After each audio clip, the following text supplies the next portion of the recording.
আসসালামু আলাইকুম বন্ধুরা, আশা করি তোমরা সবাই ভালো আছো আর আমিও ভালো আছি। আর প্রতিদিনের মতো আজকেও তোমাদের সবার সাথে একটা মজাদার রেসিপি শেয়ার করতে চলে আসলাম। আজকে তোমাদের সবার সাথে শেয়ার করছি আমার মায়ের হাতের মজাদার রেসিপি, ফল্লি মাছের কোফতা রেসিপি। আর এই রেসিপিটা আমার মায়ের হাতের খেতে জাস্ট দুর্দান্ত লাগে। ভাবলাম তোমাদের সবার সাথে শেয়ার করা যাক, আশা করি তোমাদের কাছেও ভালো লাগবে। ফল্লি মাছের কোফতা তৈরি করার জন্য এখানে আমি সব কিছু একসাথে রেডি করে নিয়েছি। আর এখানে ফল্লি মাছগুলো ভালো করে ধুয়ে মাথাটা ছাড়িয়ে নিয়েছি কোফতাটা তৈরি করার জন্য।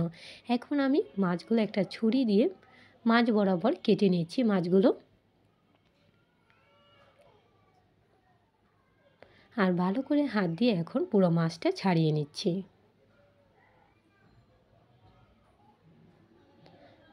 আর এখানে উপরে যে কাটার অংশটা আছে এটা একদমই হাত দিয়ে পুরোপুরি কাঁটাটা উঠিয়ে নিলাম, এতে তাড়াতাড়ি করে মাছের ভেতরের অংশগুলো বের করা যাবে। এখন আমি একটা চামিচ দিয়ে মাছের যে নরম ভেতরের অংশগুলো সেগুলো আমি বের করে নিচ্ছি কোফতা তৈরি করার জন্য।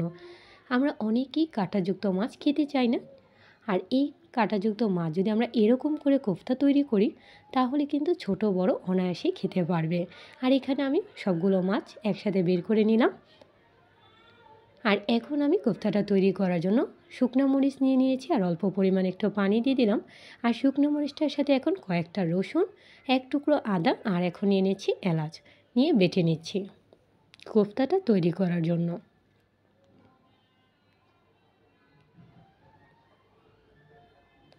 শুধু ফল্লি মাছ কেন, যে কোনো মাছ দিয়েই কিন্তু আমরা এই কোফতাটা তৈরি করে নিতে পারি।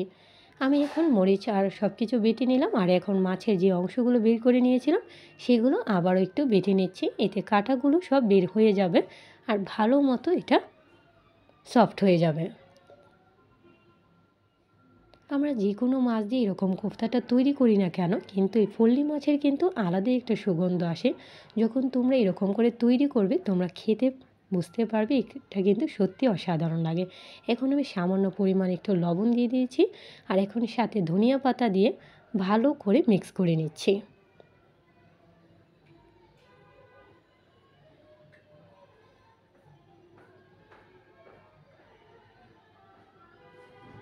এই মাছটা কিন্তু খুবই আঠালো হয়, তাই আমি একটু হাতে পানি নিয়ে নিয়ে দুই ভাগ করে নিয়েছি কোফতাটা তৈরি করার জন্য। এখন আমি আমার মতো করে আমি শেপ দিয়ে নিয়েছি, তোমরা তোমাদের মতো করে যে কোনো ধরনের শেপ দিতে পারো। সবসময় মা যেভাবে শেপ দিয়ে রান্না করে তাই আমি আজকেও ওইভাবেই শেপ দিয়ে নিলাম। এরকম করে দুটো ভাগই আমি একইভাবে শেপ দিয়ে নিচ্ছি। এখন আমি এগুলো চুলায় ফ্রাই করে নিচ্ছি। তেলটা একদম গরম করে নিতে হবে এগুলো ফ্রাই করার জন্য, যাতে তাড়াতাড়ি করে ফ্রাই হয়ে যায়। আর এগুলো তেলে বেশিক্ষণ রাখা যাবে না, কারণ যত বেশি এগুলো ফ্রাই করবে একদমই কালো কালো হয়ে যাবে আর খেতে ভালো লাগবে না। আর এখন একটা পাশ হয়ে গেছে, এখন আমি আরেকটা পাশ উল্টিয়ে দিচ্ছি।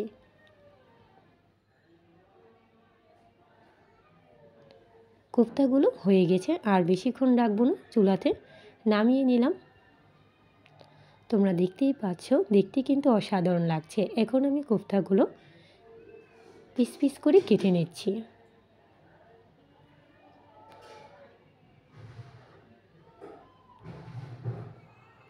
এই কোফতাগুলো খেতে কিন্তু সত্যি অসাধারণ লাগে। তোমরা এই টেস্ট পেতে হলে কিন্তু অবশ্যই একবার হলেও আমার মতো করে বাসায় ট্রাই করবে।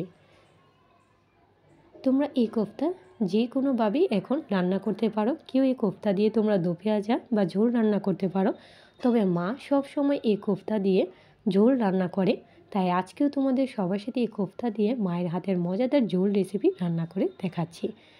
আর এখন ঝোল রান্না করার জন্য যে কোফতার তেলগুলো ছিল সেগুলো তেলগুলো দিয়ে দিলাম, আর এক্সট্রা আর কোনো তেল দেওয়া হলো না।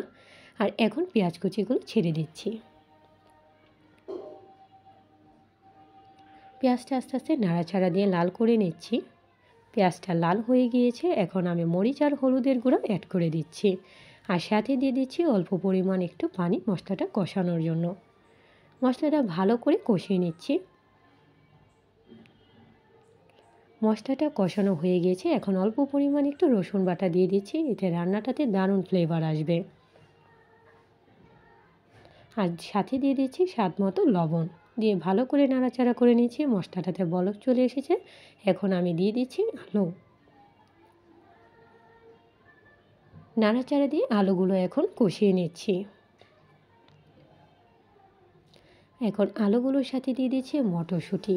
এই ফল্লি মাছের কোফতাটার রেসিপিতে যদি তোমরা মটরশুঁটি দিয়ে থাকো, এটা খেতে কিন্তু আরও বেশ লাগে। তাই মা সবসময় মটরশুঁটি দিয়েই থাকে এই রান্নাটাতে। দিয়ে ভালো করে এখন আলুটা আর মটরশুঁটিটা কষিয়ে নিলাম।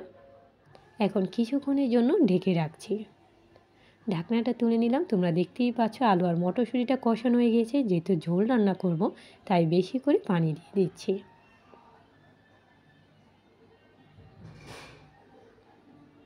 এখন দিয়ে দিচ্ছি দেশি টমেটোগুলো। মা প্রতিটা ঝোল রান্নাতেই এরকম টমেটো দিয়ে থাকে, আমাদের সবার কাছে ভালো লাগে খুব। আর এখন দিয়ে দিচ্ছি আগে থেকে বানিয়ে রাখা ফল্লি মাছের কোফতাগুলো।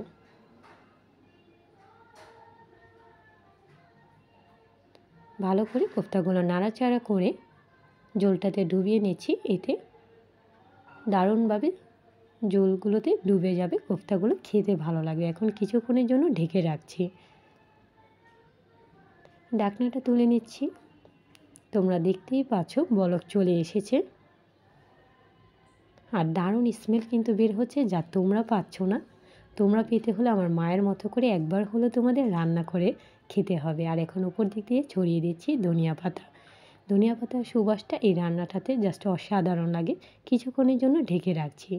তোমরা দেখতেই পাচ্ছ ঢাকনাটা তুলে নিলাম। দেখতে কিন্তু সুন্দর লাগছে, এটা খেতেও কিন্তু অসম্ভব ভালো। তোমরা একবার হলেও বাসায় ট্রাই করবে। আমার মায়ের হাতের এই রেসিপিটা জাস্ট খেতে অসাধারণ লাগছে, অসাধারণ লাগে। তোমরা ট্রাই করলে বুঝতে পারবে। আজকে এই পর্যন্তই বন্ধুরা। আশা করি তোমাদের কাছে আমার এই মায়ের হাতের মজাদার রেসিপিটা ভালো লেগেছে। তোমরাও বাসায় একবার ট্রাই করবে। আজকে এই পর্যন্তই। আমার সকল বন্ধুদের কাছে অনুরোধ রইল, যারা এখনও নিত্য নতুন ভিডিও দেখার জন্য আমাকে সাপোর্ট করেনি, সাপোর্ট করে ফেলো। আল্লাহ হাফেজ।